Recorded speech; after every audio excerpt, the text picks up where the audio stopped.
Hello guys, గులాబీలు చూడండి ఎంత అందంగా ఉన్నాయో కదా. సో ఈ వీడియోలో నేను మీకు గులాబీ పూల తోట చూపిస్తాను, చూసేసేయండి. నాకైతే చాలా నచ్చింది. ఐ హోప్ మీకు కూడా నచ్చుతుంది అనుకుంటున్నాను. సో ఇది వచ్చేసి గులాబీ పూల తోట. గులాబీలు ఎంత మంచి స్మెల్ వస్తున్నాయో తెలుసా. రోజా పూలు చాలా అందంగా ఉంటాయి కానివ్వండి, స్మెల్ అయితే రావండి. ఇవైతే ఎంత స్మెల్ వస్తాయన్నాయో అసలుకి గాయస్. ఆ స్మెల్ చూస్తే అబ్బబ్బబ్బబ్బా! అంత బావుంది. పర్ఫ్యూమ్‌లో కూడా మేబీ ఇవే యూజ్ చేస్తారేమో! మీకు తెలిస్తే కామెంట్ చేయండి. అలాగే మీకు గులాబీ పూలు గనక నచ్చితే వీడియోని లైక్ చేయండి. సో ఈరోజు గుడ్ ఫ్రైడే కదా! మీకు గుడ్ ఫ్రైడే అంటే ఏంటో తెలుసా అసలకి?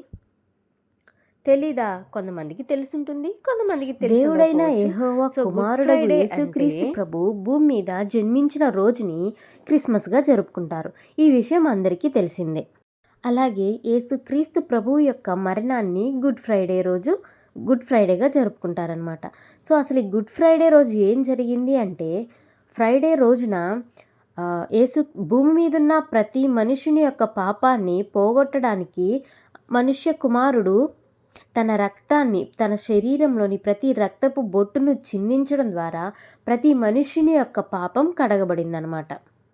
ప్రతి మనిషిని పాపం పోగొట్టడం కొరకు యేసుక్రీస్తు ప్రభువు సిలువను ఎత్తుకొని అనేక శ్రమలు పొంది తన శరీరాన్ని గాయముల చేత కొట్టబడి దున్నబడి తన శరీరంలోని ప్రతి రక్తపు బొట్టును కూడా కార్చి ప్రతి మనుష్యుని యొక్క పాపాన్ని తీసివేయడం జరిగింది.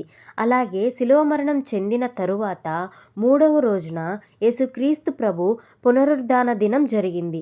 అంటే 3వ రోజున తిరిగి లేయడం జరిగింది. దీనిని ఈస్టర్గా జరుపుకుంటారు. ఇంతవరకు వీడియో చూసినందుకు thank you guys. Please do like